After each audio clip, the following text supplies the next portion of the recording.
اللہم صلی علی محمد وعلی آل محمد کما صلیت علی ابراہیم وعلی آل ابراہیم انک حمید مجید۔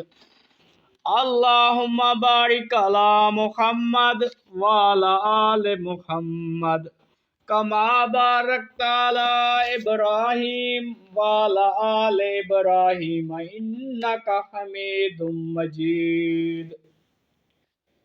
اللہ تعالی خوب جانتا ہے اس دور کا سب سے بڑا عالم کون ہے۔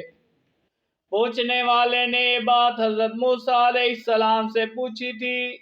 حضرت موسیٰ علیہ السلام اللہ کے نبی تھے، بہت بڑے نبی، اللہ تعالیٰ ان سے خود بات کرتے تھے۔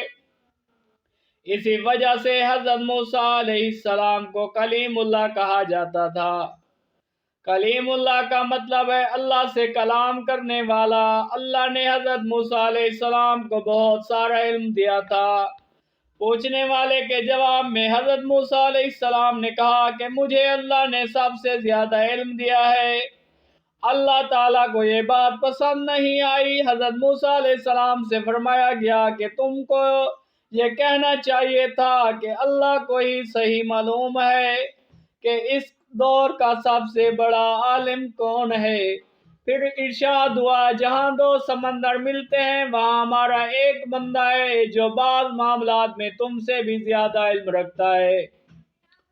حضرت موسیٰ علیہ السلام نے اس بندے تک پہنچنے کا طریقہ پوچھا تو بتایا گیا توشہ دان میں ایک مچھلی رکھ لو، جہاں وہ مچھلی گم ہو جائے گی اس جگہ وہ شخص ملے گا۔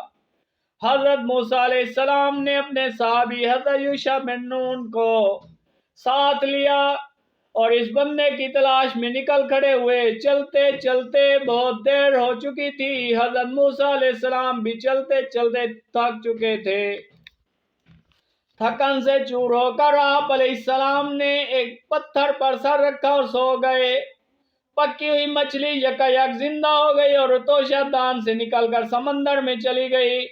حضرت یوشع بن نون نے یہ منظر دیکھ لیا۔ حضرت موسیٰ علیہ السلام ابھی سو رہے تھے۔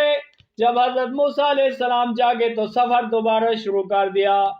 پورے دن اور رات چلتے رہے۔ چلتے چلتے جب بھوک لگی تو حضرت موسیٰ علیہ السلام نے حضرت یوشع بن نون سے کہا اب تھکان زیادہ ہو گئے، مچھلی نکالو تاکہ ہم اپنی بھوک مٹائیں۔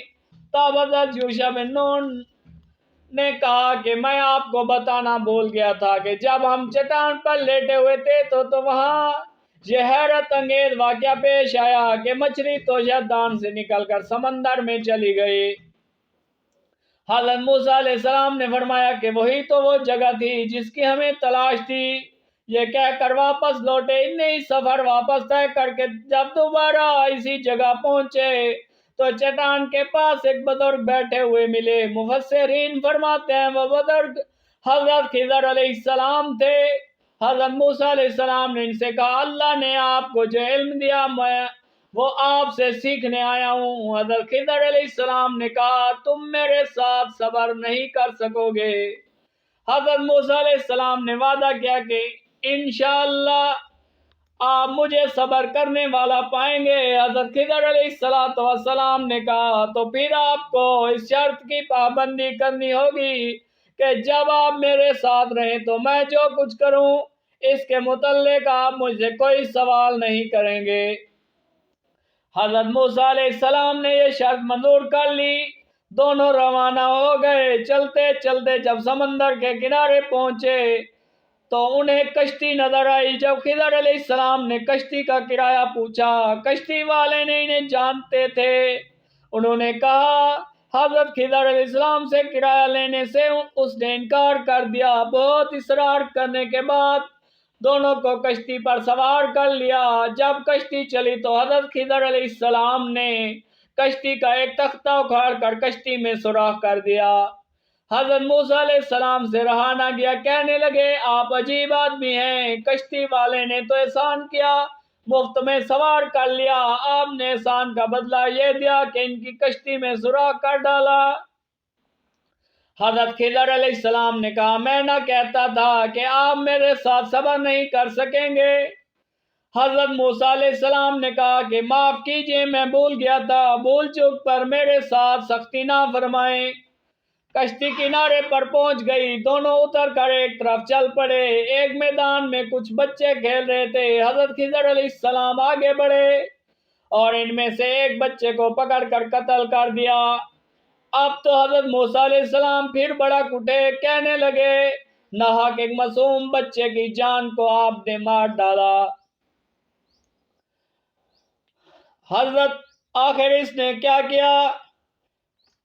اس نے کہا تھا کہ قصور کیا تھا، یہ تو آپ نے بہت غلط کیا۔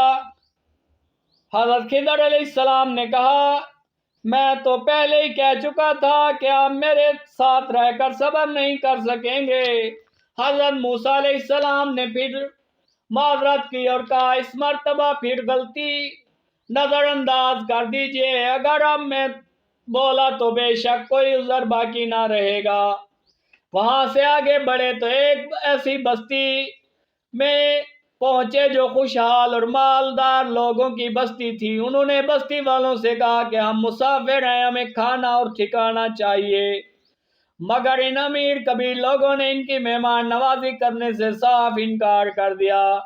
مجبوراً آگے چل پڑے۔ ابھی اسی بستی سے گزر رہے تھے کہ حضرت خضر علیہ السلام نے دیکھا کہ ایک گھر کی دیوار جھکی ہوئی ہے اور لگتا تھا کسی بھی وقت گر جائے گی۔ حضرت خضر علیہ السلام نے وہاں رک کر دیوار کی مرمت کی اور اسے بالکل سیدھا کر دیا۔ حضرت موسیٰ علیہ السلام طیش میں آ گئے۔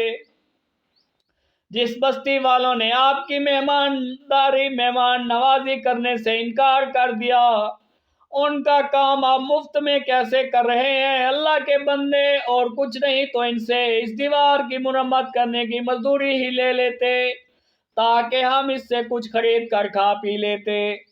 حضرت خضر علیہ السلام نے کہا کہ بس اب میری اور تمہاری جدائی کا وقت آ گیا۔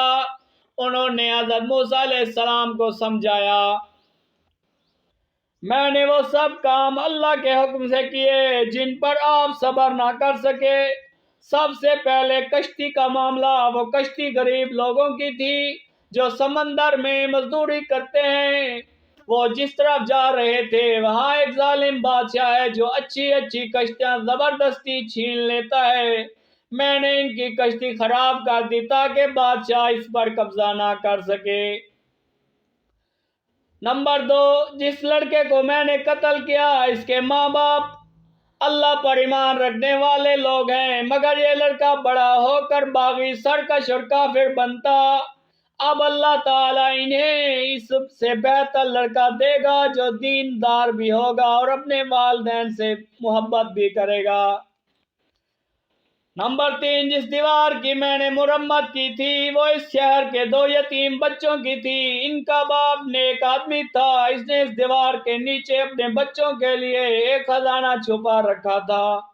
آپ کے رب نے چاہا کہ یہ دیوار نہ گرے، دونوں بچے بڑے ہو کر اپنا خزانہ بالکل محفوظ پائیں اور اسے نکالیں۔ میں نے جو کچھ کیا اپنی مرضی اور اختیار سے نہیں کیا بلکہ اللہ تعالیٰ کے حکم سے کیا۔ یہ مسلطیں تھیں اور ان کاموں کی جن پر آپ صبر نہ کر سکے۔ تو معزز دوستو، تمام مسلطیں اور تمام کھلی اور چھپی ہوئی باتیں صرف اللہ کے علم میں ہی ہوتی ہیں، کسی نجومی یا کسی پیر فقیر کے علم میں نہیں ہوتی۔ امید کرتے ہیں آج کا سبق امیز واقعہ آپ کو پسند آیا ہوگا۔ اگر واقعہ پسند آئے ویڈیو کو لائک کریں اور ویڈیو کو کمنٹ میں اپنی رائے کا اظہار کریں۔ اگر چینل پر نہ ہے تو چینل کو سبسکرائب کریں اور بیل آئیکن پریس کریں تاکہ نئی آنے والی ہر اسلامک ویڈیو آپ کو مل سکے، اور ویڈیو کو زیادہ سے زیادہ شیئر کریں۔